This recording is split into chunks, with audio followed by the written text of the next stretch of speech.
And then later when I did that movie with Reese Witherspoon and Will Ferrell, every day she looked at me and said, you got to raise your own children, Leanne. And what a blessing it was. So even there were times when I was down and thought, nobody cares. I would audition for Aspen Comedy Festival, Just for Laughs in Montreal, all these things that are big in the comedy world, never get them. Comedy Central didn't want me. I wasn't edgy enough, all that stuff. But I look back on it and I feel like that was God's protection over me because I did get to raise them. I was with them. And then, honey, I was moving that baby child into makeup school. She's a professional makeup artist.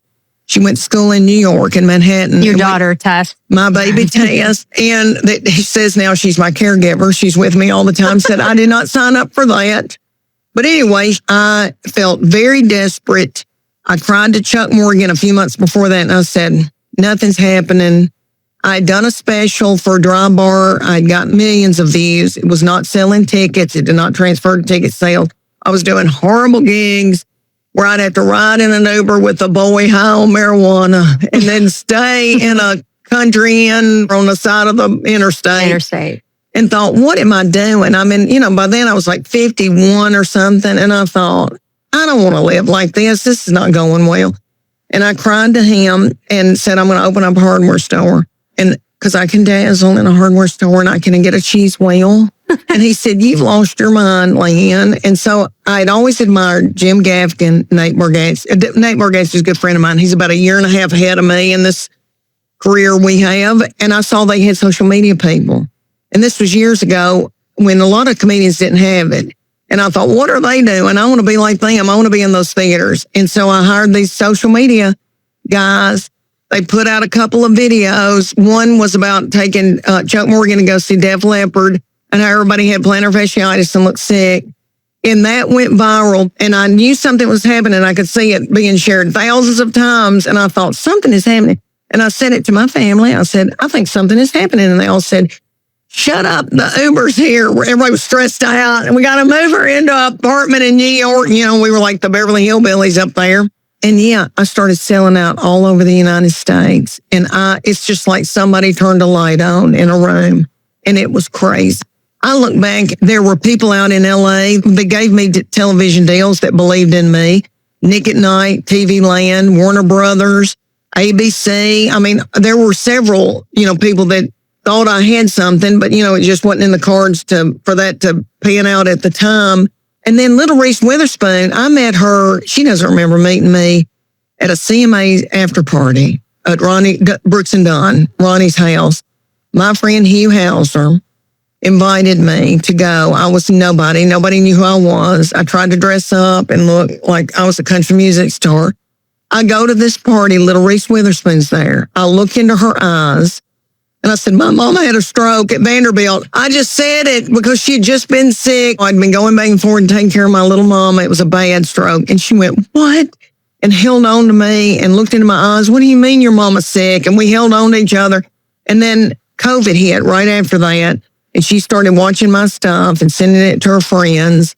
And that little thing gave me a part in a movie. I played her big sister, Gwyneth. She did that for me. I mean, so, yeah, Reese Witherspoon, but all these people. And now I've got this unbelievable manager that, she's my age and I'm the first client. She's managed everybody big in the comedy industry, but I'm the first one that's her age that we can sit and talk about menopause. We sit and talk about our hormones. We talk about everything, having a comfortable shoe, and we're having a ride of our life with each other. But yeah, I've had a lot of people invest in me.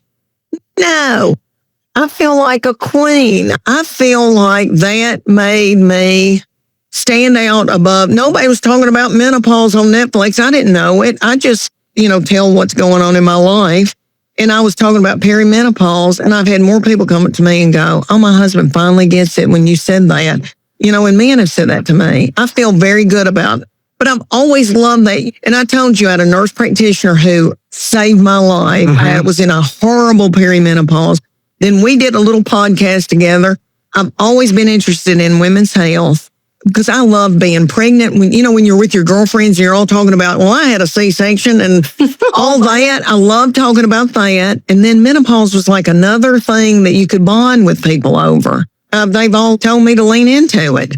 Good Lord. The people that are running Netflix, they're in menopause. Their wives are in menopause.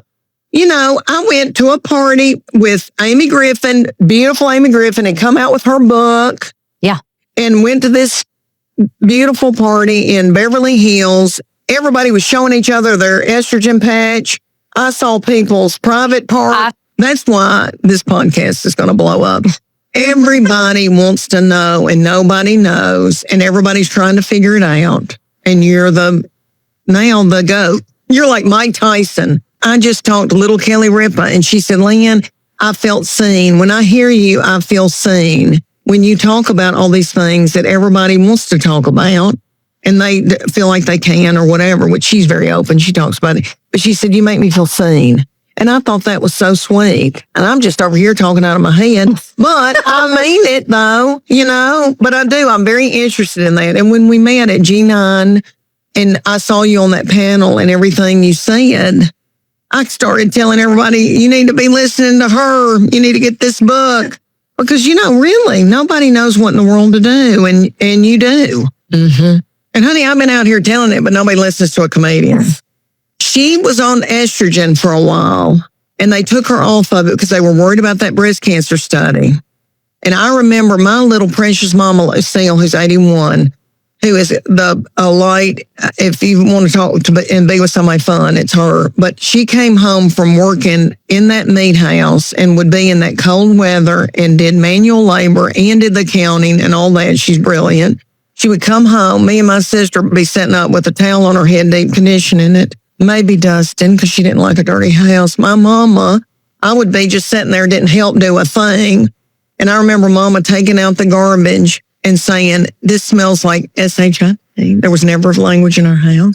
And we all got scared to death and ran in our own rooms and slammed the door. And my daddy got that garbage and took it out. She was in menopause. She had never said anything. God love her. I remember her being moody. I remember her crying. She had lost her daddy around that time, but they took her off of that estrogen. And, you know, now she's had a stroke. And I know that HRT helps with cardiovascular risk, as well as bone health, dementia. Now, my mama was lifting big baskets of meat, and they told her when she had her stroke, the physical therapist, they said, because you did manual labor, that will help you. And she almost recovered, was walking on a walker, almost running after she had her stroke. And then there was another complication. They had to operate her on it again, and that affected her balance and her eyesight. So now she can't walk. But she was recovering, and they said it's from a life of manual labor, lifting, squatting, doing, and she always had a garden. She worked like a mule. And then she loved yoga and Zumba, honey, up at the Civic Center. And she would dance, and everybody loved her and wanted to be with her. She'd be dancing with all these young girls and loved to exercise. Mm-hmm.